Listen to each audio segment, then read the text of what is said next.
जोहार दोस्तों, मैं जफर इकबाल आप सभी साथियों का स्वागत करता हूं आपके अपने YouTube चैनल आशा करियर कैफ़े में। दोस्तों, इसके पहले का जो वीडियो है जिसमें मैंने खोटा निबंध का जो चैप्टर है सर्वधर्म समभाव और राष्ट्रीय एकता, जो कि डॉक्टर BN ओहदार जी की रचना है, उसके बढ़िया से समझाने का प्रयास किया और उम्मीद करता हूं कि आप लोग उस वीडियो को देखे होंगे और आप लोग को सही तरीके से समझ में भी आ गया होगा।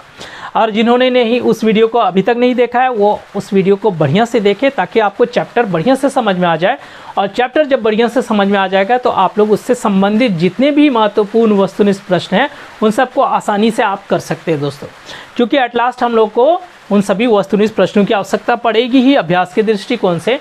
इसलिए उन सभी को उस वीडियो को आप बढ़िया से देखें, चैप्टर को समझें, क्योंकि आज हम लोग जो बात करने वाले हैं उस चैप्टर से संबंधित जितने भी महत्वपूर्ण वस्तुनिष्ठ प्रश्न जो बन सकते थे उन सबको मैं आप लोगों के समक्ष लेके आया हूं। और उम्मीद करता हूं कि सारे के सारे महत्वपूर्ण प्रश्न आप लोगों को अच्छे लगेंगे और वो आपके एग्ज़ाम के लिए काफ़ी लाभदायक भी होंगे। तो चलिए शुरुआत करते हैं दोस्तों। पहला प्रश्न जो कि आपके स्क्रीन पर दिखाई दे रहा होगा, ऐसा नियम बा कानून जेकर से गोटे दुनिया के काज व्यापार ठीक से चले है का कहल जाए। यानी कि ऐसा नियम और कानून जिससे कि पूरी दुनिया का कार्य व्यवहार ठीक तरीके से चलता है उसे क्या कहते हैं। ऑप्शन नंबर ए धर्म, बी कर्म, सी समाज और डी एकर में से कोई ना है। आंसर होगा ऑप्शन नंबर ए धर्म। यानी कि दोस्तों इस चैप्टर के अनुसार उस प्रकार का नियम या कानून जिससे पूरी दुनिया का कार्य ठीक तरीके से चलता है उसे हम लोग धर्म कहते हैं। दूसरा नंबर प्रश्न, ई कौन जगह के नियम हके बावा करे बा धायरे चलेक। यानी ये किस स्थान का नियम है। हमारे समाज में अनेक स्थान पर नियम कानून अलग अलग होते हैं, तो ये किस स्थान का नियम है कि बावा करे बा धायरे चलेक, यानी बावा होके चलने की बात कर रहे हैं। ऑप्शन नंबर ए सामाजिक, बी दुनिया एक, सी सड़केक और डी घारेक। आंसर होगा ऑप्शन नंबर सी सड़केक। यानी कि जब हम लोग सड़क पर चलते हैं तो उस वक्त हम लोग बायां यानी बाएं दिशा से होके हम लोग चलते हैं। ये सड़क का हम लोगों को चलने का नियम है। तीसरा नंबर प्रश्न के समाज चलवे खातिर एगो कौन चीज की जरूरत हो है। यानी समाज चलाने के लिए किस चीज की जरूरत होती है। ऑप्शन नंबर ए आदमी के, बी औरत के, सी गांव घर के और डी एगो नियम के। आंसर होगा ऑप्शन नंबर डी एगो नियम। यानी कि कोई भी समाज वो बिना नियम कानून के ठीक तरीके से चल ही नहीं सकता है।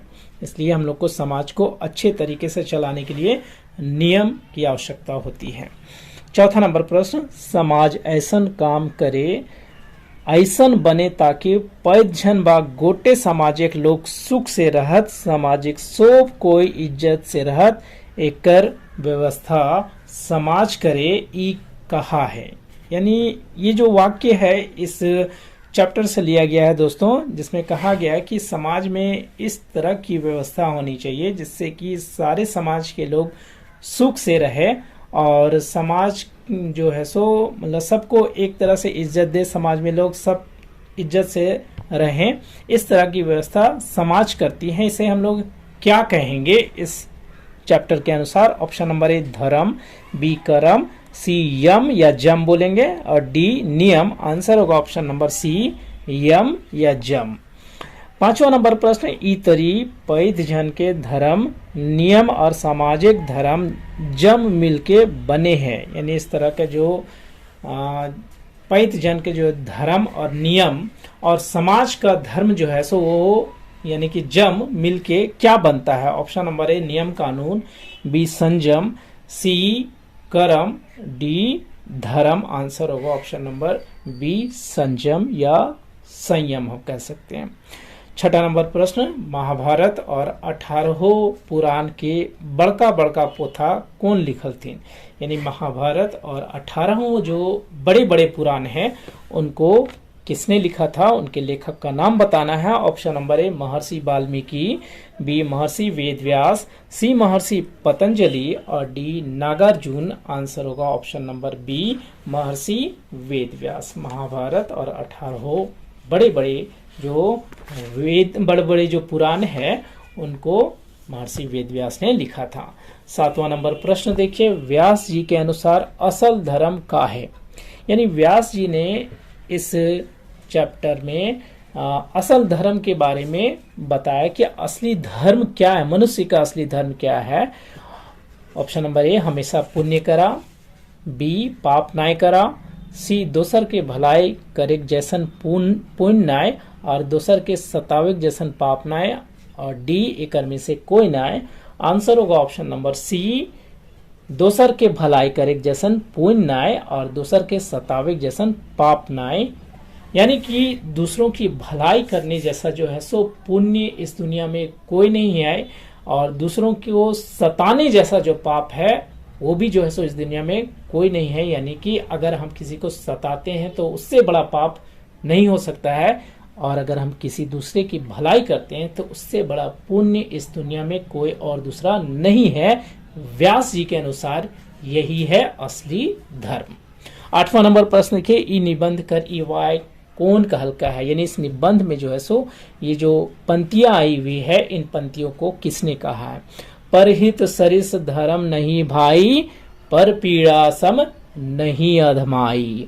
ऑप्शन नंबर ए, महर्षि वेदव्यास, बी, महर्षि वाल्मीकि, सी, महर्षि पतंजलि और डी, तुलसीदास। आंसर होगा option number D, Tulsidas. Tulsidas ji की ये पंक्तियां जो कि इस चैप्टर में आई है, परहित सरिस धर्म नहीं भाई, पर पीड़ा सम नहीं अधमाई।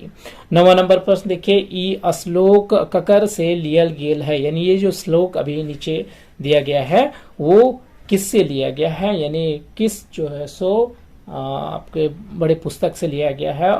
यमान सतत ना नियमन केवलान बुधा, यमान पतत्य कुर्वाणी नयमान केवलान भजन। Option number A, Mahabharata, B, Ramayana, C, Vishnu Purana और डी, मनुस्मृति। आंसर होगा ऑप्शन नंबर डी, मनुस्मृति। यानी उद्धृत जो पंक्तियां हैं वो मनुस्मृति से ली गई है और उसका उल्लेख इस चैप्टर में किया गया है। 10वां नंबर प्रश्न देखिए, ये श्लोक ककर लिखल है। यानी ये जो श्लोक नीचे दी गई है वो किसकी लिखी हुई पंक्तियां हैं। अष्टादश पुराणेषु व्यासाय वचन वेदम, परोपकार पुण्याय पापाय पर पीड़नम। ये जो श्लोक है वो किसके द्वारा लिखी गई है वो हम लोग को बताना है। Option number A, Vedvyas, B, Valmiki, C, Kalidas और डी, तुलसीदास। आंसर होगा ऑप्शन नंबर ए, वेदव्यास। यानी वेदव्यास जी की लिखी हुई ये पंक्तियां हैं। 11 नंबर प्रश्न देखिए, एगो बिजली के करंट से बत्तियों बरे है, चूल्हाए आइगो जोर है, घंटियों बाज है, पंखाब चल है और रेलो चल है। सब के रूप तो है फरक फरक, माकिन मूल चीज तो सभे में एक है। बिजली करंट बा पावर ई वाइट ककर संदर्भ में कहल गेल है। यानी ये जो वाक्य इस चैप्टर में इस निबंध में आया है कि एक बिजली के करंट से बत्ती यानी कि लाइट भी जलता है या फिर उससे आग भी जलती है, घंटी भी बजता है, पंखा चलता है और रेल भी चलती है। सबके रूप अलग है, यानी कि काम सबके अलग अलग है, लेकिन इन सभी कार्यों में से एक मुख्य बात जो है जो कॉमन है वो है बिजली का करंट या हम लोग पावर कह सकते हैं। तो ये जो बिजली का करंट या पावर जो है वो उसका जो है संदर्भ, ये मतलब इसका जो है सो ये वाक्य में किस संदर्भ में इसको लिया गया है, बिजली का करंट या पावर को, मतलब किसको ये दर्शाने का प्रयास कर रहा है, आप ये समझ सकते हैं। ऑप्शन नंबर ए, आदमिक, बी, ईश्वर एक, सी, जानवर एक और डी, समाज एक। आंसर होगा ऑप्शन नंबर बी, ईश्वर एक। यानी ये ईश्वर को ध्यान में रखकर एक एग्जाम्पल के रूप में यहाँ पर बताया गया है कि ईश्वर के रूप अनेक हैं लेकिन ईश्वर है कितने, एक है, ठीक है, जो कि यहाँ बिजली के करंट या पावर के रूप में दर्शाया गया है। काम अलग अलग हो रहे हैं लेकिन सब में जो है सो एक कॉमन चीज है, बिजली का करंट यानी ईश्वर जो है सो। 12 नंबर प्रश्न देखिए, संस्कृत के को श्लोक के पूरा करें। यानी संस्कृत में एक श्लोक इस निबंध में लिखा गया है, ऐसे श्लोक को आपको पूरा करना है। एकम सद विप्रा ब्लैंक वदंती। ऑप्शन नंबर ए, एकधा, बी बहुधा, सी तृतीया और डी द्वितीय। आंसर होगा ऑप्शन नंबर बी बहुधा, यानी एकम सद्विद्या बहुधा वदन्ति। यानी ईश्वर तो एक है, लेकिन लोग जो है सो इसे अलग अलग रूपों में या अलग अलग अर्थों में जो है सो बात करते रहते हैं। वही इस संस्कृत श्लोक का मतलब है। 13 नंबर प्रश्न देखिए, ई वाक्य एकर में से कौन कहलका है? दुई जगदीश कहाँ ते आए, कहूँ कौन भरमाया, अल्लाह राम करीम केशव हरि हजरत नाम धराया। यानी ये जो पंक्तियां हैं ये किसके द्वारा कही गई हैं वो हम लोग को बताना है। Option number A Ved Vyas, B Valmiki, C Kabirdas और डी तुलसीदास। आंसर होगा option number C Kabirdas. Kabirdas की ये पंक्तियां हैं, जो दुई जगदीश कहाँ ते आए, कहूँ कौन भरमाया, अल्लाह राम करीम केशव हरि हजरत नाम धराया। और भी आगे है, लंबा पूरा लंबा चौड़ा, लेकिन मैंने उससे 2 पंक्तियों को उठा के यहाँ पर दिया है आप लोग को। तो ये कबीरदास की पंक्तियां हैं। यानी कबीरदास भी इस पंक्तियों में ये कहना चाह रहे हैं कि ईश्वर एक है, उनके रूप अनेक है, हम उसे जिस नाम से पुकार ले वो उनका कहने का मतलब है। 14 नंबर प्रश्न देखिए, ई वाक्य कौन कहलका है? यानी ये वाक्य किसने कहा है? मजहब नहीं सिखाता आपस में बैर रखना। ये जो पंक्तियां हैं वो किसने कही है? Option number A Kabirdas, B Bankim Chandra Chatterjee, C Rabindranath Tagore और डी इकबाल। आंसर होगा option number D Iqbal. Iqbal ji की ये पंक्तियां हैं, मजहब नहीं सिखाता आपस में बैर रखना। 15 नंबर प्रश्न, संविधान में कौन धर्म के खास सुविधा दिल गया है? यानी हमारे संविधान में जो है सो कौन से धर्म को विशेष प्रकार की सुविधा दी गई है आपको वो बताना है। ऑप्शन नंबर ए हिंदू धर्म, बी मुसलमान, सी ईसाई या सिख और डी ककरोनाय। आंसर होगा ऑप्शन नंबर डी ककरोनाय। यानी हमारा जो संविधान है उसमें किसी भी धर्म विशेष को कोई खास सुविधा नहीं दी गई है। यानी हमारा संविधान सारे धर्मों को एक मानता है।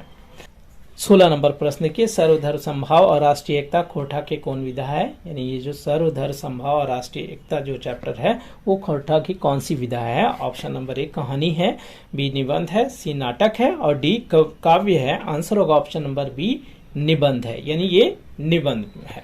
17 नंबर प्रश्न देखिए, ई निबंध कर लिखवैया रहत, यानी इस निबंध के लेखककार का नाम बताना है। Option number A Chittaranjan Mahato Chitra, B Sukumar, C Vishwanath Dasvandhiraj और D doctor B N Auhdar. Answer होगा option number D doctor B N Auhdar. यानी ये जो रचना है निबंध के रूप में सर्वधर्म समभाव और राष्ट्रीय एकता डॉक्टर बी एन औहदार जी की रचना है। इस प्रकार दोस्तों हम लोगों ने इस चैप्टर से जो कि सर्वधर्म समभाव और राष्ट्रीय एकता डॉक्टर बी एन औहदार जी की रचना है, खोरठा निबंध से लिया गया है। इससे 17 महत्वपूर्ण वस्तुनिष्ठ प्रश्नों को किया और उम्मीद करता हूं कि ये सारे के सारे महत्वपूर्ण वस्तुनिष्ठ प्रश्न आपके एग्जाम के लिए काफ़ी लाभदायक सिद्ध होंगे। दोस्तों वीडियो अगर अच्छी लगी हो तो वीडियो को लाइक करें, शेयर करें और चैनल को सब्सक्राइब जरूर कर दे। अगर आप चैनल पर नए हो तो साथ ही साथ बेल आइकन को भी प्रेस कर दे, ताकि मेरे आगे आने वाले जितने सारे वीडियोस हैं उन सब के नोटिफिकेशन सबसे पहले आप तक मिले। दोस्तों धन्यवाद।